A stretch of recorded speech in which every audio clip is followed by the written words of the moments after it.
പിന്നെ ഈ ചിത്രം ഒരു ടൈം ലൂപ്പാണ്. ടൈം ലൂപ്പാണ്. ട്രെയിലർ കാണുമ്പോൾ അങ്ങനെ തോന്നിയിട്ടുണ്ടാവും, പക്ഷെ അത് ടൈം ലൂപ്പ് ഒന്നുമല്ല. പക്ഷെ അത് കുറച്ച് എക്സ്പെരിമെന്റൽ പരിപാടിയുണ്ട്, നിങ്ങളത് കണ്ട് എക്സ്പീരിയൻസ് ചെയ്യാന്നുള്ളതാണ്.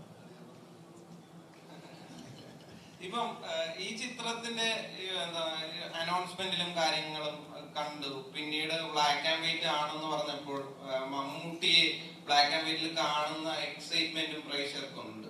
അതിലുപരി മമ്മൂക്കയുടെ മേക്ക് ഓവർ ആണ് യഥാർത്ഥത്തില് നമ്മളെയൊക്കെ എക്സൈറ്റ്മെന്റ് ചെയ്തത്. അതിലേക്ക് എത്തിയത് എങ്ങനെയാണ്? ഈ കഥ പറയുമ്പോൾ തന്നെ ഞാൻ എൻ്റെ അടുത്തൊരു ഇനീഷ്യൽ സ്കെച്ച് ഉണ്ടായിരുന്നു, ക്യാരക്ടർ സ്കെച്ച് ഉണ്ടായിരുന്നു. അത് ഞാൻ മമ്മൂക്കിക്ക് കാണിച്ചു കൊടുത്തു. അപ്പോൾ അവിടുന്ന് കുറച്ച് സ്ക്രിപ്റ്റ് റീഡിങ്ങിന്റെ ഡിസ്കഷനും അതിന്റെ ക്യാരക്ടർ ഡിസൈനൊക്കെ ആയി വരുമ്പോൾ തന്നെ ഒരുപാട് ഡിസ്കസ് ചെയ്ത് നമുക്ക് ഇങ്ങനെ ചെയ്യാം, ഇങ്ങനെ ഒരു മേക്ക് ഓവർ കൊണ്ടുവരാം എന്ന് പറഞ്ഞിട്ടാണ്. ഇതൊരു പീരിയഡ് ഫിലിം ആയതുകൊണ്ട് ഒരു കുറച്ചു കാലം മുമ്പ് നടക്കുന്ന കഥയായത് ഇങ്ങനത്തെ ഒരു ക്യാരക്ടർ വന്ന രസമായിരിക്കും എന്ന് തോന്നി. അപ്പൊ നിങ്ങൾക്ക് എല്ലാവർക്കും ഇഷ്ടമായില്ലേ ഈ ക്യാരക്ടർ? പറഞ്ഞ ഒന്നും മനസ്സിലായി. 2-3 ദിവസം കൂടെ ഉള്ളൂ. വില്ലൻ എന്നൊക്കെ പറയുന്ന വാക്കുകൾ പോലും ഇല്ലാതിരുന്ന കാലത്താണ് ഈ സിനിമ അല്ലേ എടി?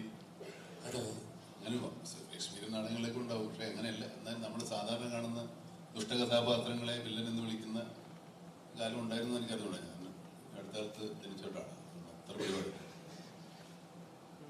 സിനിമയിൽ ആ കഥാപാത്രത്തിന് ഒരു മിസ്റ്ററി ഉണ്ട്, ഭയങ്കരമായ ഒരു മിസ്റ്ററി ഉണ്ട്. അത് പക്ഷെ നമ്മളിവിടെ നിന്ന് ഇപ്പൊ പറഞ്ഞാലും, നിങ്ങൾ സിനിമ കണ്ട് ആരോടെങ്കിലും പറഞ്ഞാലും അത് പിന്നീട് കാണാൻ പോകുന്ന ആൾക്കാരുടെ ഒരു ത്രില്ല് നഷ്ടപ്പെട്ടു. ഇത് വില്ലനോ നായകനോ അങ്ങനെ സിനിമയിലുണ്ടോ? വില്ലനും നായകനോ കഥാപാത്രങ്ങൾ അവർക്ക് എല്ലാത്തരം വികാരങ്ങളും ഉള്ളവരാണ്. പിന്നെ ഇത് ധർമ്മം അധർമ്മം അതൊന്നും ഉള്ള സിനിമയാണെന്ന് പറയാൻ പറ്റില്ല. അതൊക്കെ നിങ്ങൾ കണ്ടെത്താം. ഒരു കലാസൃഷ്ടിക്ക് എപ്പോഴും പ്രേക്ഷകനിലാണ് കൂടുതൽ അതിൻ്റെ ആസ്വാദനം കൂടുക. സംവിധായകനോ കഥാകൃത്തോ അല്ലെങ്കിൽ നടന്മാർക്കോ ഉള്ളതിനേക്കാൾ കൂടുതൽ രസം അനുഭവിക്കുന്നത് പ്രേക്ഷകർ.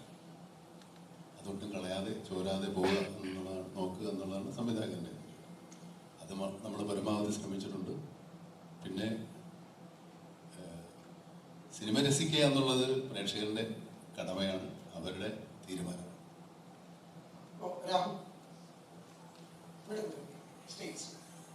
ഇപ്പോ എല്ലാ സിനിമ എല്ലാവരും ഒരു മമ്മൂക്ക ആരാധകനുണ്ട്.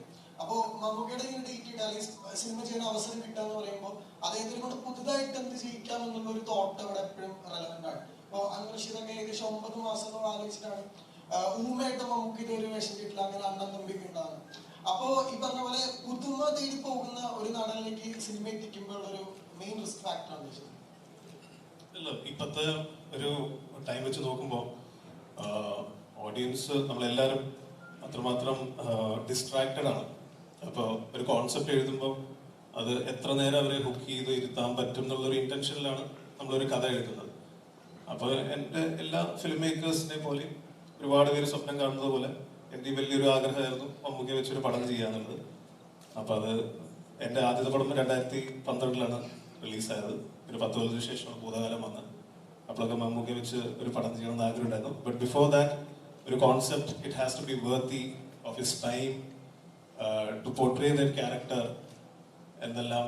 സോ അത് റെഡിയായാൽ മാത്രമേ നമ്മള് മമ്മൂക്കടുത്ത് പോയിട്ടൊന്ന് ഓക്കെ ഇങ്ങനെ ഒരു കോൺസെപ്റ്റ് ഉണ്ട് അത് ഞാൻ പറയും അത് അപ്പൊ തന്നെ എക്സൈറ്റ്മെന്റ് കാണിക്കും. അങ്ങനെയാണ് അത് ഫോമായി വന്നത്.